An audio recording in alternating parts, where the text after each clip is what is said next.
Swap Political Theory. I hope you guys are okay. I hope everybody's taking care of themselves and those important to them. This is our first YouTube video, obviously. We're going to be using these to kind of direct you guys with the work that you're kind of expected to do if you've got the time over the coming weeks. The plan for today is to finish off the lecture, which we didn't quite get round to in class last week, which is on fascism. When you're watching along with this, can you go into SharePoint first and open the notes on fascism? You'll notice that in there's also notes on Machiavelli, who we started to discuss last time but didn't really get a chance to do properly either. I'm not going to cover those slides in this lecture today, but please have a read over them. There's some pretty good resources in SharePoint as well on Machiavelli, particularly the prints. So I would certainly say you're going to need to for the formative anyway. Familiarise yourself with what Machiavelli's arguing. There's loads of sources online. I might even link a YouTube video for Machiavelli and the prints. We also need to we've discussed, or I've introduced, liberalism, conservatism, nationalism, and socialism. We have discussed liberalism and conservatism to a certain extent. We're also going to need to find a way to discuss a little bit more socialism. I've already had some questions from you guys coming in about that. But you'll see at the end of these slides, I have got some tasks for you guys to do using the YouTube comments and also the formative assessment, and we'll come back to those slides on the alt-right, which you guys did, which are looking really good as well. So, like I say, get the notes out on SharePoint, have a kind of listen, and make sure that you're asking any questions as well as we go. Okay. So let's start talking about fascism. As you can see on that slide there, I've got some examples of regimes which are currently thought of as fascist. So if you're wanting some case studies to look at to see how some of the things which we're going to talk about work or don't work in practice, then those are the ones that I would have a look at. They're all kind of around the same time, early to mid 20th century, but not just Europe. We'll see that we'll be focusing on Italy today. You'll notice also that the Nazis are not there. I have got one slide on the Nazis. Nazism is obviously one of the most commonly thought of variants or commonly cited variants of fascism. It does have some features though which make it slightly different from others, which I'll talk about in a second. But yeah, so I'm going to talk about Italian fascism because that's kind of where the thinking really happened, which then inspired the rest of fascism. If you decide to do, for your summative assessment, one of the essay questions on fascism, then I'd recommend that you talk about Italy somewhat, although you are obviously welcome to talk about one of the case studies on the screen just now, or the Nazis if you'd like as well. I think you just got to make it very clear where you're deviating from your kind of classical fascism. I'll pull forward this slide from the start of the show as well, which obviously relates to Machiavelli, power and authority. We are going to be, or the next class I will likely do, unless I decide that we want to try and host a kind of discussion around socialism or something like that, will be on power and authority, looking at Weber and some key ideas around those concepts. But you don't need them for the formative assessment just yet, so don't worry about those concepts too much. But as you'll see, I'll have set up what they actually mean. Moral philosophy gives us some interesting concepts to analyse all of the ideologies which we'll be studying in this unit by, particularly the concept of amorality, that an actor can be acting neither morally or immorally. That idea is something which Machiavelli grapples with when considering the actions of the prince. It's also something which I think you should hold on to, an idea which you should hold on to for when I ask you a question in the comments, and to what extent fascism fits with human nature, or to what extent actors within a fascist state, presumably not the leader, are acting morally or amorally. And also, for all of the case studies which we're looking at for fascism, religion has had an important role in all of them, something which I hope to talk about a little bit later on. So what is fascism? It is a political philosophy, movement or regime that exalts a nation and often a race above the individual. It stands for a centralised autocratic government headed by a dictatorial leader, severe economic and social regimentation, and forcible suppression of the opposition. So fascism, when it is in power, exists as the only ideology which is often even legal. Um, it derives, as we said, from Italian fascista group of people, and that gives you an indication of the kind of homogenous nature of fascism, which is interesting, I guess, to compare to what we've learned about socialism. And often people are quick to highlight seeming similarities between socialism and fascism. And that's something that I definitely like to talk about with you guys in this class. And here we've got a little bit about the Italian origins of the word fascism, and a little bit about the kind of first examples when it was used in Italy of the black shirts, which I've got a slide on later, and I will put in some of the imagery which they used as well, which I think is quite important. There are, of course, fascists all over the world. There was a British Union of Fascists, as I've pointed out some other regimes.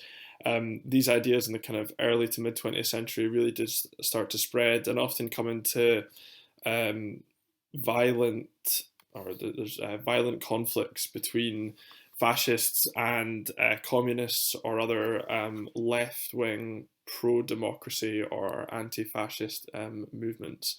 So this is very much a newer ideology than any of the other ones which we've studied so far. And you'll see that all the thinkers which we're going to talk about are from the 20th century. So what are the kind of principles of it? What is the basis of the ideology? Authoritarianism, first and foremost, certainly more than any other ideology which we've discussed so far, although authoritarianism could be a feature of all of them.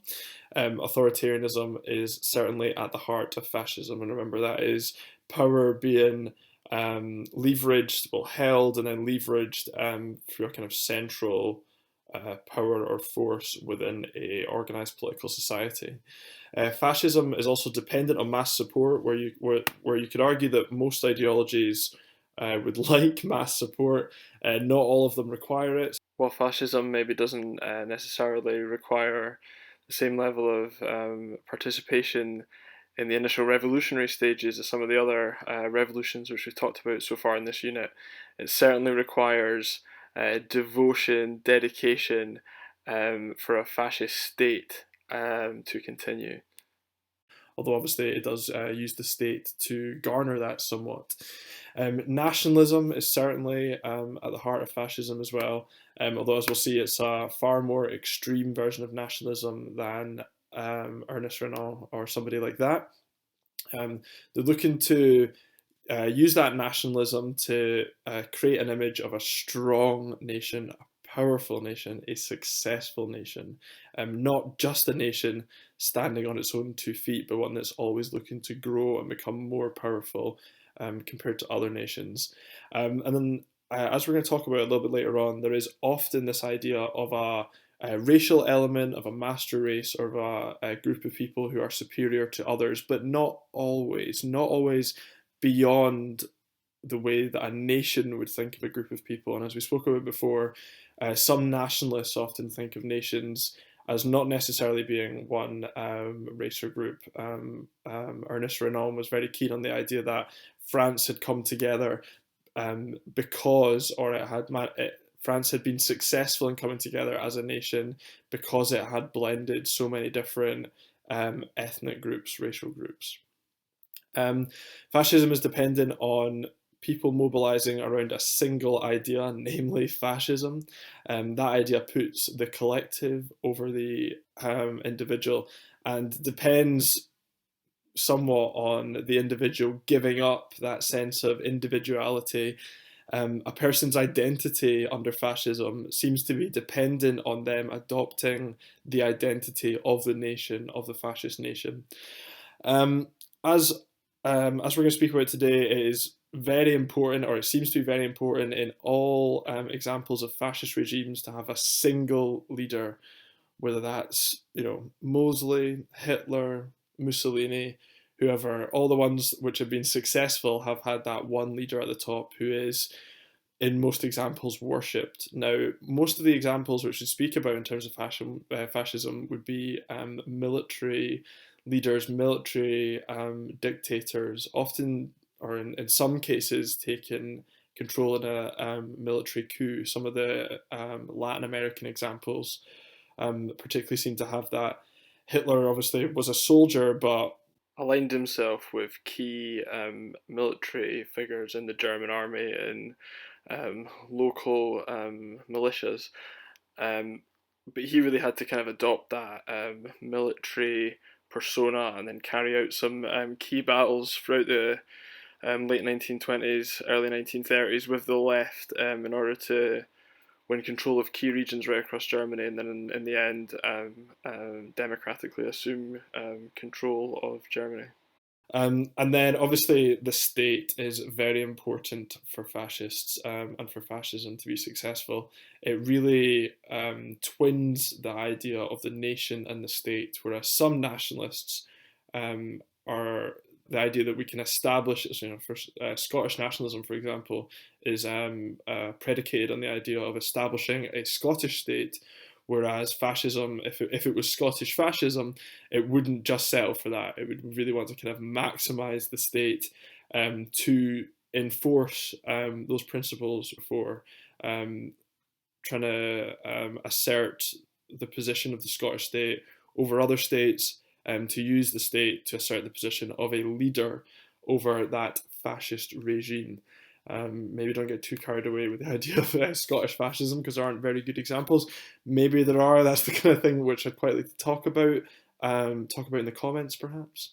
So, what are the features of fascism?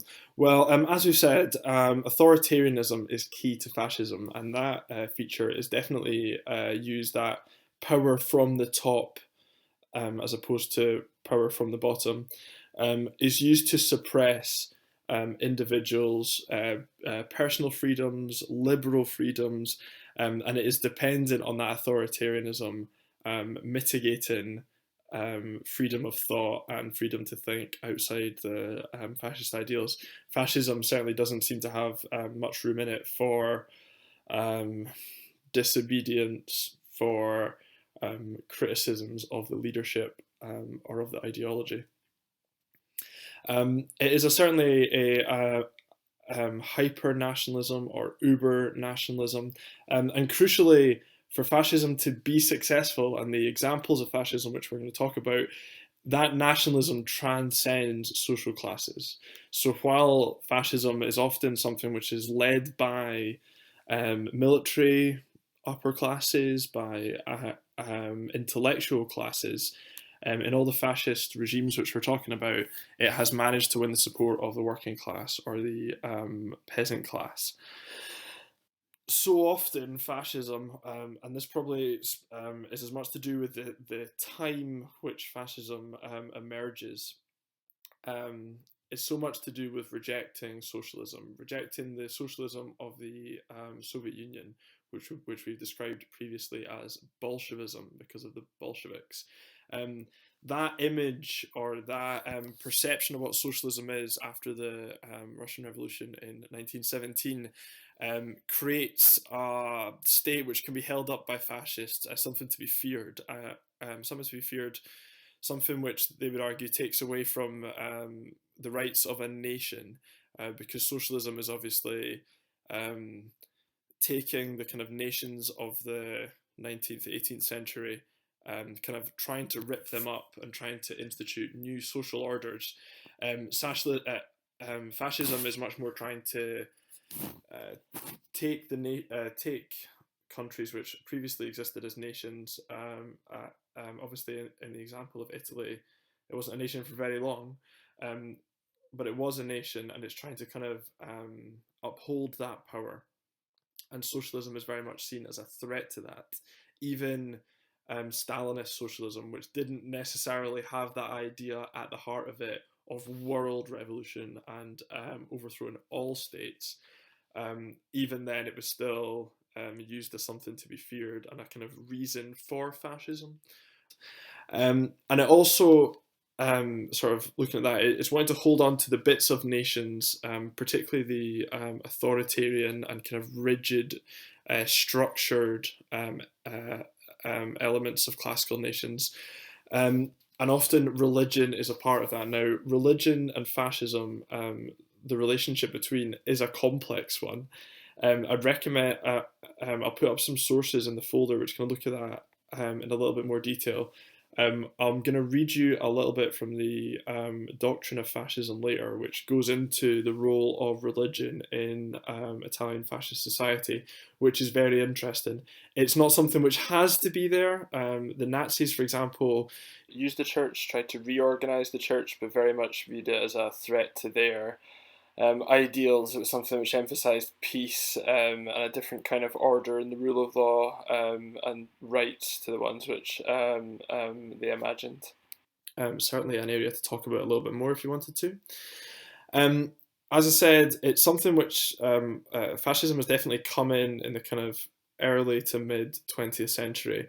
And for that reason, a lot of the kind of characteristics of fascism or features of it are things which help it penetrate against nationalism, communism, liberalism, the structures of fascist organizations, and indeed the ideology of itself, and putting a lot of faith in a leader or small group of people.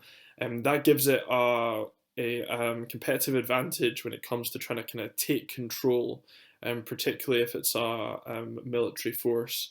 We've spoken, I wouldn't necessarily, although I think it is up for debate a little bit, I wouldn't necessarily call communist China fascist, but certainly if you're trying to understand the effectiveness of authoritarianism in the 21st century, Communist Party of China, the way that they operate, would certainly give you an insight into how successful authoritarianism can be. And indeed, the early Nazi Party is a testament to that, which I think we'll talk about a little bit later on. But again, it's really important to recognize fascism in its context, what it's a reaction to, what it's trying to stop, what it's trying to address in each of the nations which it takes hold in. And then obviously this idea of a leader as well. So Hitler, Mussolini, being the kind of most famous ones, if you like, Führer meaning leader in German, Duce meaning leader in Italian, and in all examples of fascism, having that charismatic leader, someone who is an orator, who can speak publicly, who can captivate people.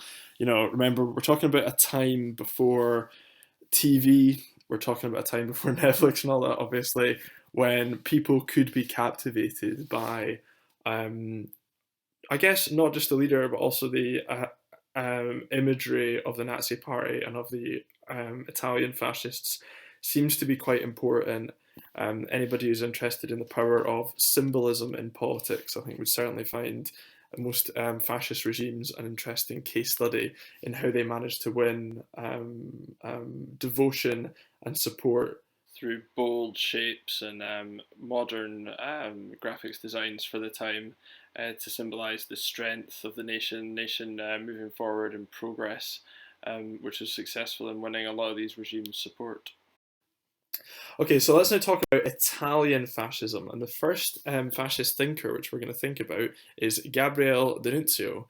Now, he was a poet, but really he doesn't kind of rise to prominence until the First World War, where he is a officer, I believe, fighting in the Italian army. Now, Italy in this period is a emerging nation. Obviously, since the Roman Empire, most of Italy's history has been city-states. Indeed, Machiavelli, who hopefully we've read the notes of by now, was very much concerned of, or gives us an insight to the nature of Italian city-states. Diplomacy there is very much gunboat diplomacy. Who has the largest army, or who has the most effective military or realist diplomatic tactics, let's say. And you could say that that characterized early Italy, and potentially even characterizes modern Italy. And actually, Italy is one of the few countries today where you do have kind of large groups of people who would self-identify as fascists. You have even today fascist hostels in Rome who are very happy to use the iconography and the ideology of fascism in a kind of celebratory cultural sense, which you wouldn't see in most other places of the world, certainly not in Europe today. If there are countries you'd maybe consider or who you would decide to label as fascist in the 21st century, states anyway, chances are they probably don't self-identify as fascist as such.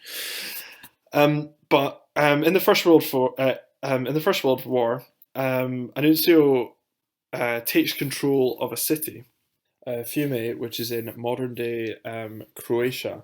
Now, that city has a long history of, first of all, uh, Italian migration, but also of, to a certain extent, Italian occupation as well.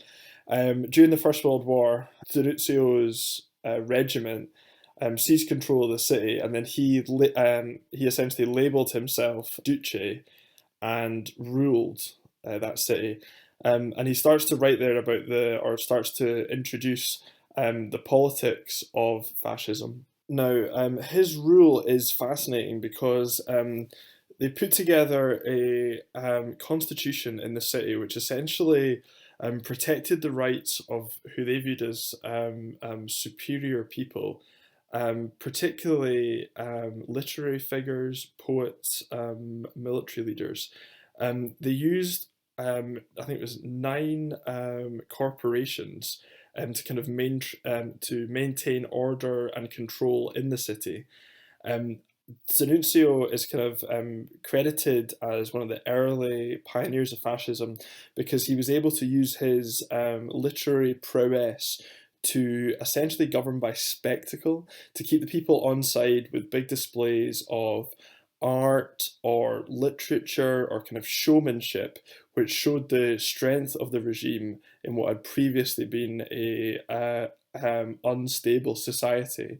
And that kind of security, celebration of Italian intellectualism representing this kind of new identity of the city state, which they wanted to put forward.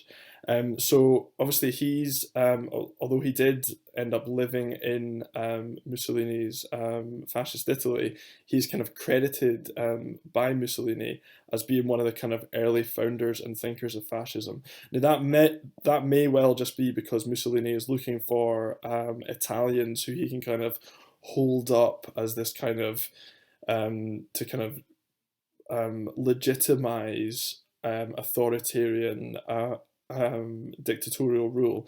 But it's certainly the case that he added some kind of new take on dictatorships or autocracies, which are certainly something new, which is certainly something which is for a long period of time the de facto means of organizing a state. He adds a certain something to that, which gives it a sense of a kind of will of the people. It sets it aside from a monarchy. It sets it aside from just a typical militaristic state, and that's why people often point to it as your kind of early or kind of precursor to fascism. Now, I'll put up some writing on SharePoint from D'Annunzio. The next thinker, though, that we're going to think about is probably the most significant, and if you're writing about fascism, I would certainly recommend that you look him up. Giovanni Gentile is again, Italian philosopher, teacher, and politician. Now, he was very much kind of, or for parts of it, side by side with Mussolini. And often, if you're thinking about Mussolini, as I said, you'd be more than welcome to look at the writing of Gentile and Mussolini for this unit and think of them almost as one. Gentile's interesting though because he probably does add a little bit more of the philosophy than Mussolini. Mussolini was a communist who had a very kind of, or would talk in a very complex way about the way which communism kind of transferred over to fascism, and he very much saw that lineage and saw Bolshevism as a betrayal of communism, if you like. Whereas Gentile doesn't really have any of that doesn't really have any of that in him, and he's much more interested in trying to kind of craft a new political philosophy which doesn't have a lineage to socialism. Um, he also, very interestingly, was a Hegelian as well at first, like Karl Marx, although split with Hegel for different reasons than Marx. Now, this is as complex as we're going to get today. I'll put up some reading, or you can search the terms online if you don't fully understand what I'm talking about here. When we did socialism, I spoke a little bit about Hegel and his dialectic, which Marx sort of took and then turned into historical materialism or dialectical materialism. Gentile likes the idea of the dialectic as Hegel liked it at first, in terms of a kind of illustration of how thoughts or ideas can collide to kind of determine the correct thought or direction, if you like. So you've got your thesis, and then if the antithesis, the contradictory idea, is strong enough, then it will kind of knock the thesis off and form a new synthesis, which then your synthesis then becomes your next thesis. That's how Hegel, Gentile, and Marx, to a certain extent, describe kind of change happening. Gentile and Hegel are concerned with that to do with ideas. Marx is more concerned with that to do with kind of real world forces of people, of classes. Gentile, obviously writing after Marx, says that Marx is wrong to take the dialectic and to take it outside the human body. Gentile essentially argues that it is through this process by which we understand the world around us. He's not so much arguing that we are creating new ideas and then kind of testing them to see if we work. He says that this process of us thinking is a internal process by which the act of thinking itself is what important, and the subsequent synthesis, the subsequent results of those thoughts are actually not too important, because he finds that they are often individualistic and different from the needs of the state. Now, this interpretation of idealism comes at a time when idealism is struggling the world over, where ideologies like communism are putting forward a far more realist perspective on the world, how change happens, and why change happens, and why change should happen, which is much more entwined with, I guess, people's material experiences, real world experiences. Gentile arguably is trying to take idealism, which is something which fascism is dependent on, most people would say, and find a way of making it appeal to ordinary people by saying that it is something which is innate to themselves, which is something which they are already doing in terms of trying to process the world around them, but trying to take out that element of creativity, which idealism previously has led to some of the other concepts which we've kind of talked about in terms of liberalism or nationalism, that have been created beyond the material world. So Gentile's kind of wrestling with that. Now, like I say, that's a very complicated idea. There's lots of scholarly writing on this, and disputes between fascists, non-fascists, between non-fascists on their own, about to what extent this is even logical. So if you fancy a wee challenge, I would recommend going and having a reading of some articles about actualism. Gentile's writing on actualism is often muddled It's quite complex, and it depends at what period in his life you're reading. So make sure that you're reading the context for anything if you're going into this concept in general. If you're focusing on this concept, sorry. However, on a more general note, Gentili's writing, or lots of it, is like I say, some of it is this kind of theoretical level, but some of it is much more propaganda, which can be read by people, which will give you an understanding of what fascism aims to be, and we will look at some of that writing in just a minute. So that's the kind of main thinkers. So Mussolini and Gentili are the kind of two thinkers who, if you're gonna look at fascism in a little bit more detail for either a formative or summative piece, then I would look at those two guys writing. Let's look at a little bit now about how that kind of manifested in the real world. And one of the most important things, which I've mentioned already in the slides, would be the black shirts. Now, the Italian Fascist Party, or sorry, the National Fascist Party of Italy, had a organised militaristic wing called the Voluntary Militia for National Security, or black shirts. Now, they were a kind of small force at first, who were a kind of fragment of the military formed by the Italian aristocracy and middle class intellectuals who were looking, as I said, looking to kind of combat some of the organising of farmers and workers, which was going on at this time right across Europe. As the population of Italy started to kind of get behind Mussolini, this organisation grew and was one of the ways which they would kind of quash any democratic resistance to fascism. And it led to some quite famous conflicts with organised communist militias as well. Once Mussolini took power, these black shirts then go and do some work in the Spanish Civil War to fight for Franco Spain. They were spotted in Greece and Argentina as well. And Hitler is very much seen as modelling his brown shirts on this as well. There were also black shirts in Britain as well.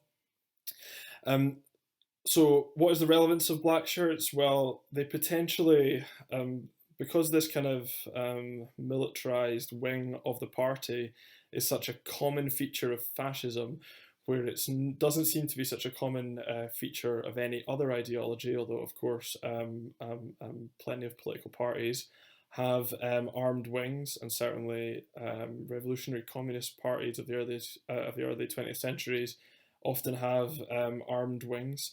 It potentially does say something about the importance of the party, the importance of a fascist party being able to display the importance of a powerful state, of somebody, of a group who the people can trust to take care of them by showing that they can take care of themselves, by showing that they will not tolerate any of the ideologies, or obviously in some instances ethnic groups who they view as incompatible with the Greater Italy or Greater Fascist regime.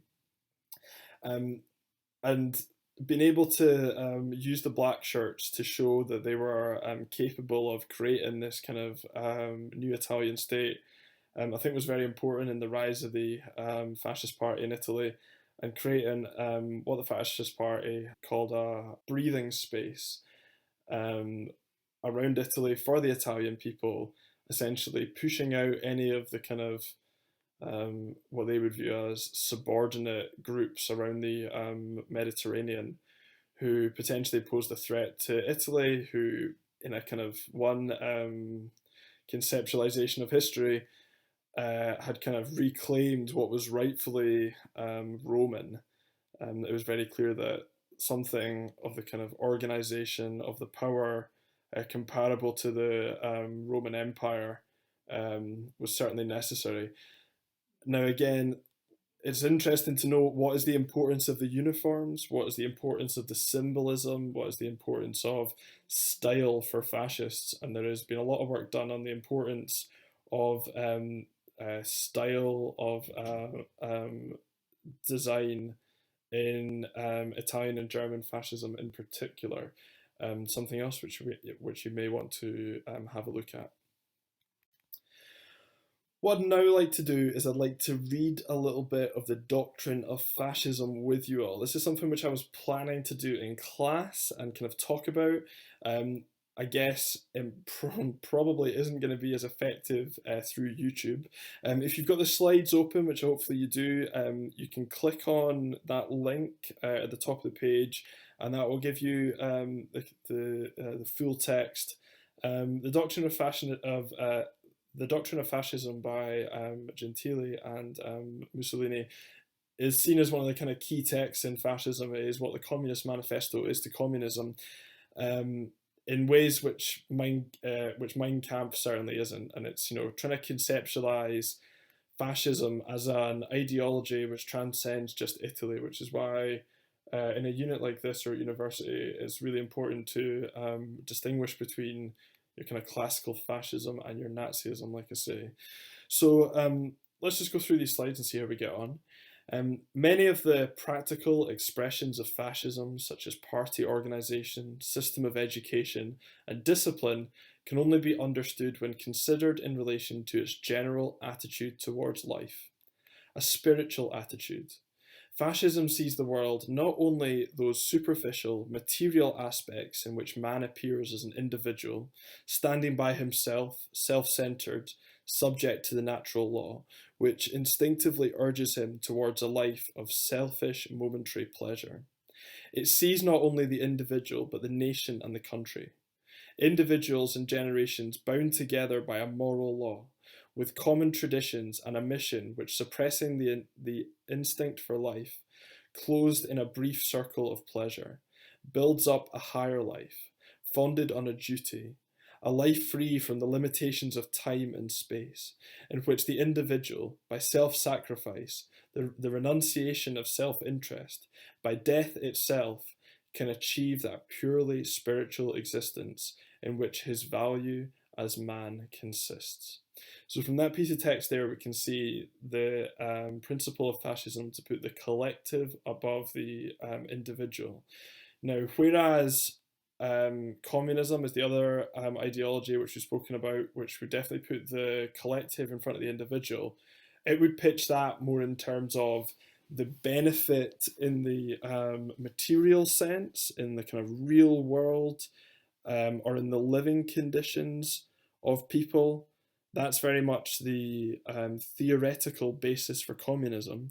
While that may be true in a kind of pragmatic sense of fascism, and often argued that way in fascism, as you can see from this text, theoretically, fascism is arguing almost some kind of self-sacrifice. It's saying that to reject fascism is to be selfish. To think of yourself is to be selfish, and instead you need to be selfless, that you need to kind of give your individuality over to the nation, to the state. He goes on to say that the conception is therefore a spiritual one, arising from the general reaction of the century against the materialistic positivism of the 14th century. Anti-positivistic but positive, neither sceptical nor agnostic, neither pessimistic nor supinely optimistic, as are, generally speaking, the doctrines, all negative, which place the centre of life outside man, whereas by the existence of his free will, man can and must create his own world. Gentili's idealism is somewhat visible there, and you can even see him starting to detach the doctrine of fascism from your typical moral conceptualization, from the established view of morality at the time, potentially setting the stone for, mapping the way for actions which you would consider to be this immoral. Text is also certainly establishing the dominion of man, and the importance of a very human-centric view of progress or significance. And again, that's something which is interesting to contrast or analyse in relation to Christianity, to religion. to look at what does religion have to say about the dominion of man, or man's relationship with nature, or indeed with other man. Moving on to the next one. Fascism wants man to be active and to engage in action with all his energies. It wants him to be manfully aware of the difficulties besetting him and ready to face them. There you can see Machiavelli's realism in it, that it's not something, and indeed the difference from maybe idealism of Hegel, in that we can't just think about this. It's something which we have to somewhat subvert, or even disregard the outcome, certainly, of your idealism, of your thinking, in favour of pragmatic realities. Actively engage with. Fascism requires a certain amount of society building and changing, or quite a large amount. It conceives of life as a struggle in which it behooves a man to win for himself a really worthy place. First of all, by fitting himself physically, morally, intellectually, to become the implement required for winning it. As for the individual, so for the nation, and so for mankind. Hence the high value of culture in all its forms, artistic, religious, scientific, and the outstanding importance of education. Again, D'Annunzio's early celebration of literary work probably has a lineage there to that kind of celebration of high society, or some of the culture associated with high society. Because that represents in some way the most advanced stages of the state at that stage, perhaps.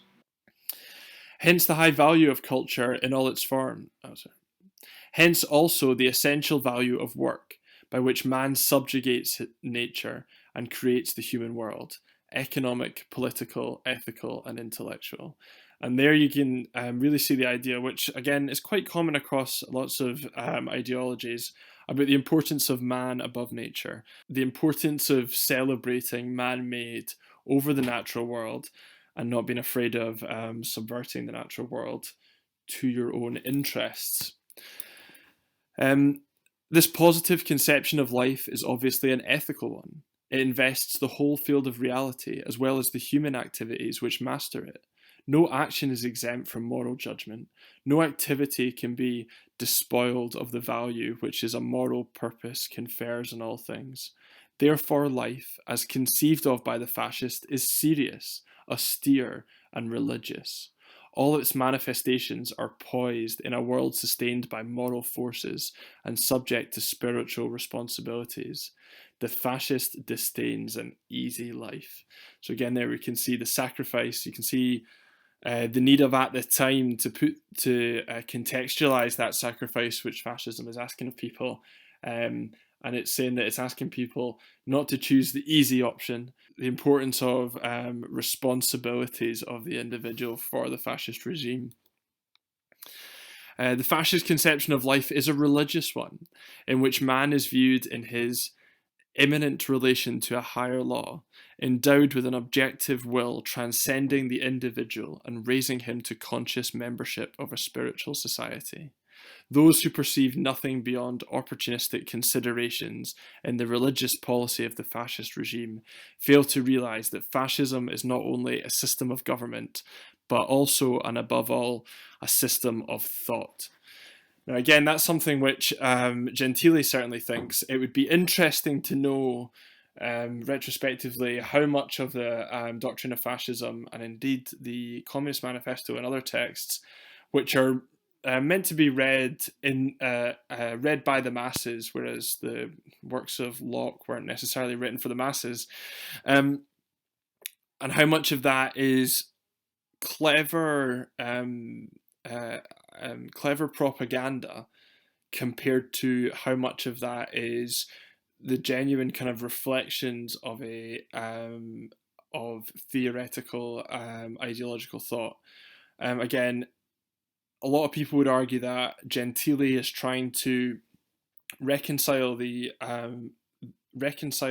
irreconcilable, in that he is trying to create a system of government which forces the individual to reject their individualism, but then also finds a theoretical basis which puts a lot of focus on the individual and on the importance of individual thought. I guess he is arguing, though, that the thoughts themselves are not so much important, so much as the individual is thinking. And fascists argue that that process, that dialectical process of thought, will lead to fascism, will lead to a natural adoption of fascism, because they realise that it is what's best for the nation, which is quite an interesting idea. Again, that might be that concept around dialect on idealism might be a little bit too much. It is incredibly complicated. I wouldn't worry about it too much. Um, it's something which I think is really useful to talk about in relation to communism. So when we come to actually speaking about communism a little bit more, because like I say, we haven't really done that as a group too much. We're keen to know what you guys think, and maybe when we're all kind of like live chatting together, we can try and get to the bottom of that concept, because as I say, it's challenging. Okay, I've got one more slide that I'd like to read to you from the Doctrine of Fascism. And it's coming towards the end of the chapter which we've been reading from. Fascism is therefore opposed to all individualistic abstractions based on 18th century materialism, and is opposed to all Jacobinistic utopias and innovations. It does not believe in the possibility of happiness on earth as conceived by the economistic literature of the 18th century, and it therefore rejects the theological notion that some features of time and the human family will secure a final settlement of all its difficulties. This notion runs counter to experience, which teaches that life is in continual flux and in process of evolution. In politics, fascism aims at realism. In practice, it desires to deal only with those problems which are the spontaneous product of history, spontaneous product of historic conditions, and which find or suggest their own solutions. Only by entering into the process of reality and taking possession of the forces at work within it can man act on man and on nature. So again, he's really putting the realist roots of fascism there, which I think is a really interesting concept to explore for the formative, which I've asked you to look at, which is talking about the differences between Machiavelli's realism and fascist realism. So from what you've read of Machiavelli, how, from what you've seen, is this paragraph in particular, but also the ones in the previous two slides, how is that pitching a different realism from Machiavelli? Something to think about. And both are certainly looking to theorize a practical implementation of politics at the time. So again, it is really important to potentially consider the context and consider what has happened in the world since Machiavelli, which has potentially led to fascism. If you think that there aren't that many differences between Machiavelli's thought and fascism, then feel free to say so. But maybe if you're not going to point out too many differences, maybe try and point out some of the similarities as well, just so that, because as I said, the formative is testing content. So I'm interested to know if you guys have grasped the kind of key concepts, or if there's anything which you think you might have missed. Okay, so looking now a little bit at Nazism or Nazism. This is obviously the specific ideology of the Nazi Party of the Third Reich, which Adolf Hitler led. Now, again, it's from a particular time and place. Nazism isn't, it's different from Italian fascism in that Italian fascism is looking to establish a nation which, frankly, at that period in time is not fully established. And in around the times when Italian fascism is starting, it is perfectly reasonable to think that Italy as a nation may not exist for much longer, and may not exist today if it wasn't for fascism, perhaps. Whereas Germany as a nation, although again not that old a nation, but a much more formed nation than Italy, and one which has already gone through the First World War, major defeat, which led to the Treaty of Versailles, which obviously punished Germany for being, what I think we can look back on now in the First World War and say is the one of the imperialist powers who lost that war. I think with a the First World War and the Second World War are very different in that it wasn't necessarily majorly different ideologies competing in the First World War. It was more different imperialist powers pursuing somewhat similar ends. Whereas the Second World War, because of the rise of Nazism, you've got this new German fascism emerging, which is looking to um, compensate or overcome the Treaty of Versailles and the position which that left Germany, or it's certainly looking to capitalize on that to put forward an image of the German state which is attached to the superior German people, the German Aryan race, which obviously Hitler wants to see dominate all of Europe. Now, Hitler's ideology, if anyone has ever read Mein Kampf, focuses very much more on this racial element, whereas other fascisms tend not to, which is why it's really important to think of Nazism as something as a form of fascism and not as all fascism, and not think of it as an example of all fascisms.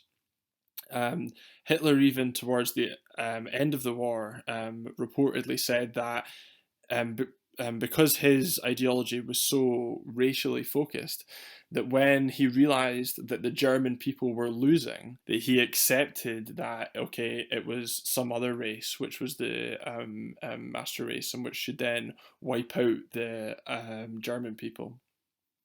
Obviously, though, Hitler thought that the Aryan race was superior to Jews, to Slavs, to the Roma people, and he obviously considered groups like communists and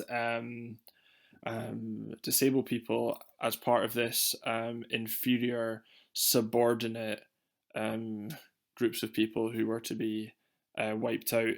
Again, Nazism is fascinating because it really encapsulates the importance of the leader principle. Obviously, Adolf Hitler is one of the most famous political leaders of all time and was arguably incredibly successful because of his use of oratory, of public speaking, of imagery, of symbolism, and his mastery of key political demands for the time, which managed to address the needs of the German people. Hitler wasn't so much interested in Gentile's theorizing of individual thought as part of the nation.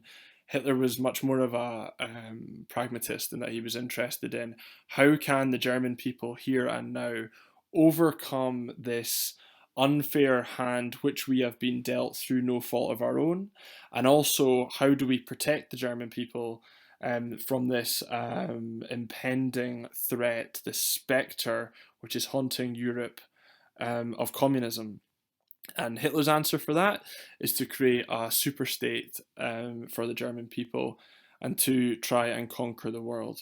The relationship between Nazism and Italian fascism is also fascinating because Hitler, well before he took power, wrote letters to Mussolini, idealized Mussolini, but then very much Nazism seemed to be, or certainly the German implementation of Nazism, in so many ways superseded Italian fascism because Hitler, went around or went about militarizing the state to a level which it could then take control of most of Europe, to the extent that it superseded the Italian state. And some of the writing at the time of Italian fascism talks about the kind of fear which they have of German fascism.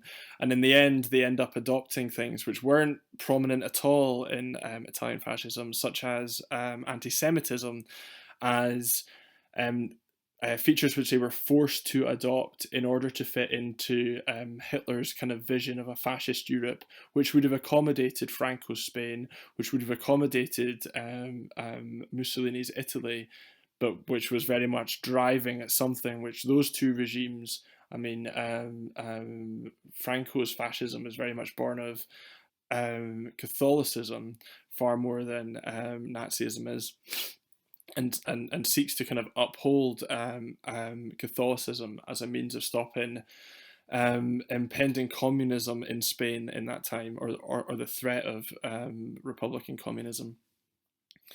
Um, so again, very interesting concepts there to study to try and understand why fascism's successful. The other thing about Nazism, which is interesting, is also the role of corporations in it all. And I mean, people should be aware that Hitler was first elected, but he then took away democracy and reformed capitalism within Germany to something.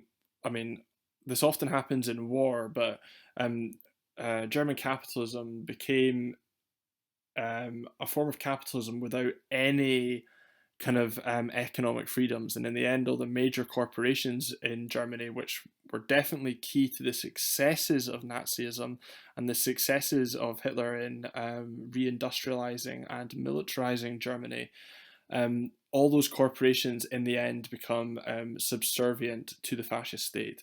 Something which, again, Franco had features of that, Mussolini had features of that.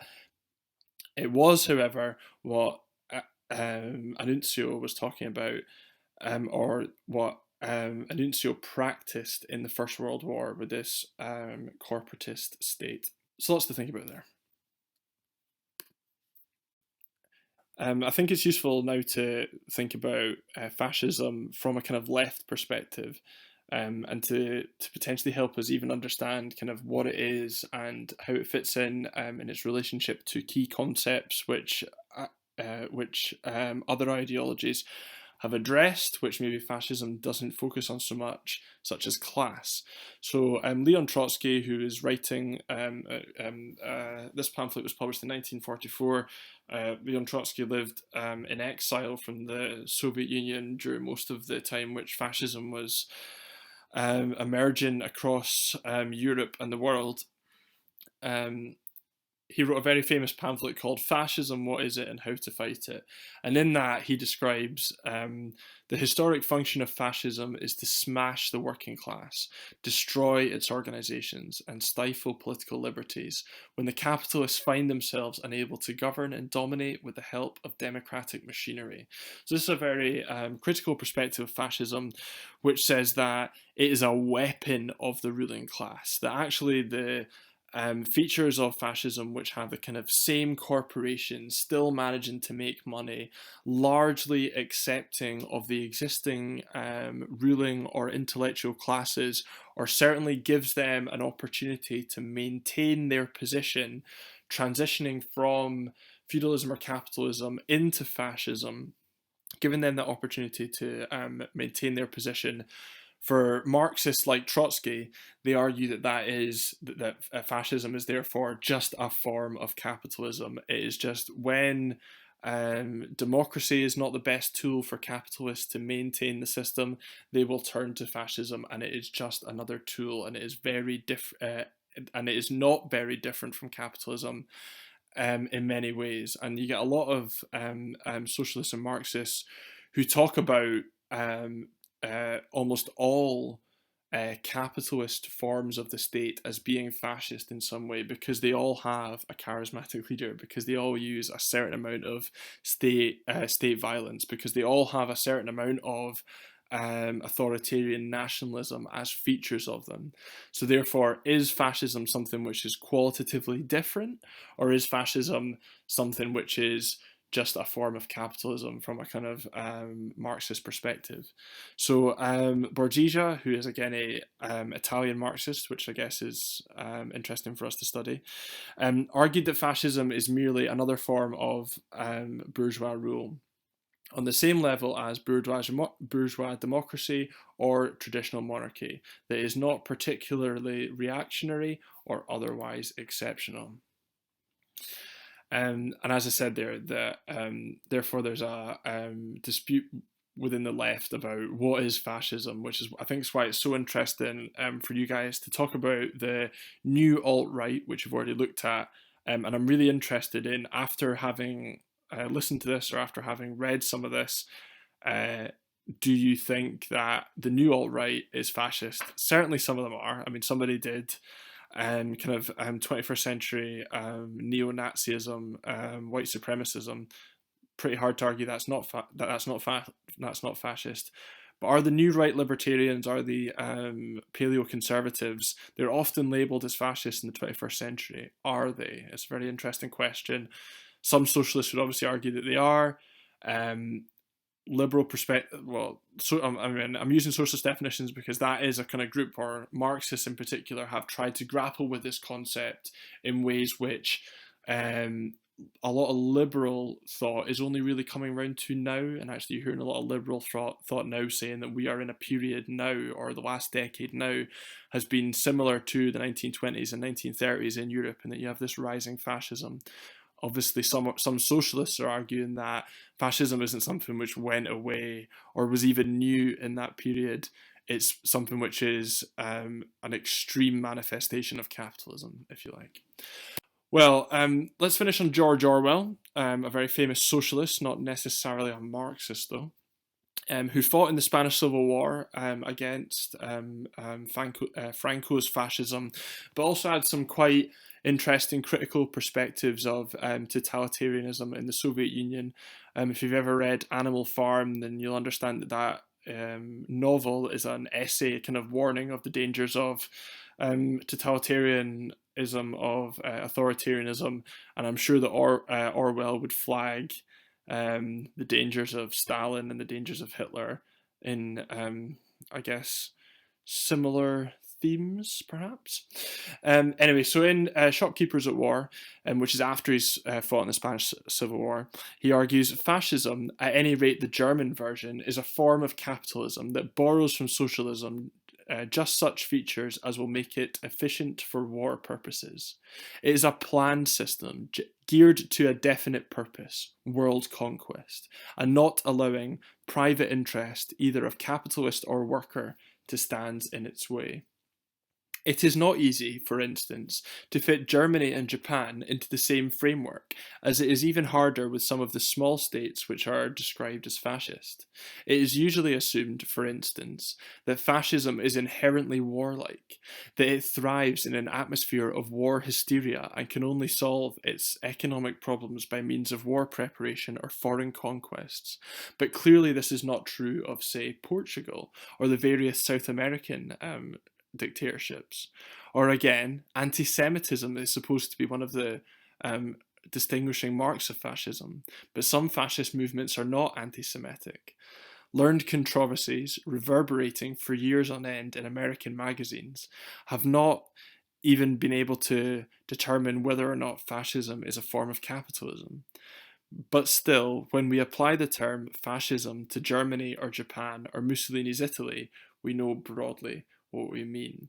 And there, Orwell is potentially leaning at this idea that Nazism defined what we consider as modern fascism, and that by accepting that definition, maybe we are able to label a particularly nasty form of totalitarian rule, of racist totalitarian rule, but potentially we are therefore mislabeling the kind of fundamentals of fascism, which are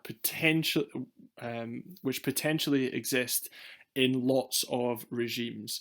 Like I've had socialists come up to me and describe modern conservative governments as fascist, modern Labour governments in Britain as fascist, because they have a lot of the same features and are kind of, although potentially more subtle, of extreme nationalism. They arguably have a lot of the same features of centralized authoritarian control, but perhaps they've exercised that through bourgeois democratic fronts, which is why we maybe, and because ever since the Second World War, in Britain certainly, any political movement who would label themselves as fascist obviously has been met with a kind of or has been quashed, not necessarily by organised left-wing anti-fascist movements, but just by a kind of consensus amongst European states that the kind of extreme racism of Nazism is just so morally wrong that it cannot even be considered in our politics, far more than even socialism or Marxism is viewed in this country.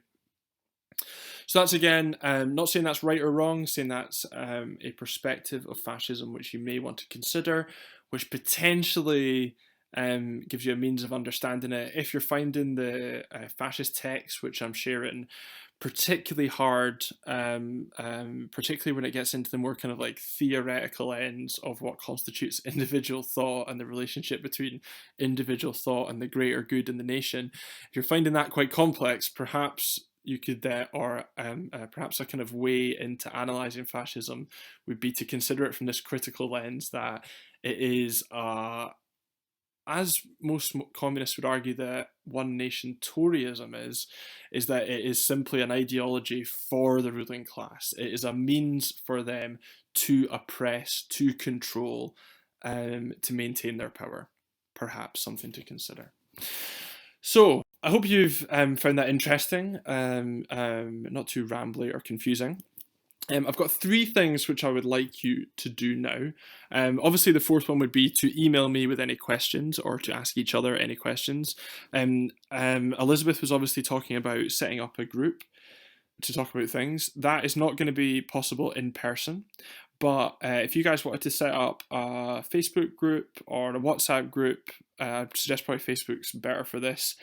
Because you're able to actually type out posts and share articles and things. If you want to create that, then make sure that you share it with everybody. I think that would be a really good space. If you want to have me in it or have me not in it, I think there's pros and cons of both. But certainly, if anybody wants to ask me any questions, if it's about content, I'll probably reply to the whole class so that everybody can see the response, because obviously we're missing out on some key opportunities for you guys to ask questions and to engage with these ideas critically in class. But the first thing I would like you to do is I would like you to comment on this YouTube video. So I would like you to scroll down and I would like you to first of all answer this question. We've discussed human nature quite a lot through the lens, or particularly through how your kind of key political thinkers like Locke and Hobbes and Rousseau argue humans behave in this state of nature. Are we naturally greedy? Are we naturally cooperative? Do we naturally fight each other for property? Do we naturally want to protect our property? And is that property and individual liberty the root of kind of happiness and so on? Hopefully we've kind of thought about those key concepts. If we are able to, have a think about what you think fascism is saying about human nature. Do you think that it is correct in what it's saying about human nature, in that we want to be part of this collective serving the state in order to be kind of happy and free as a nation?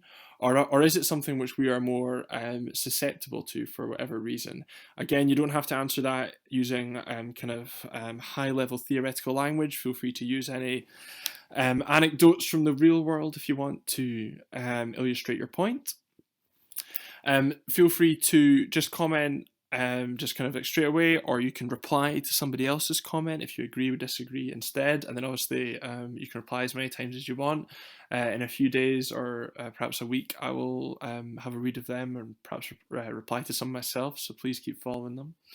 And then the next thing that I would like you to do, or the next 2 things I would like to do, is I would like you to have a look at the formative assessment, which I've already uploaded to SharePoint. That's got 3 questions in it. After this presentation, you are now able to hopefully have a go at answering the 3rd question.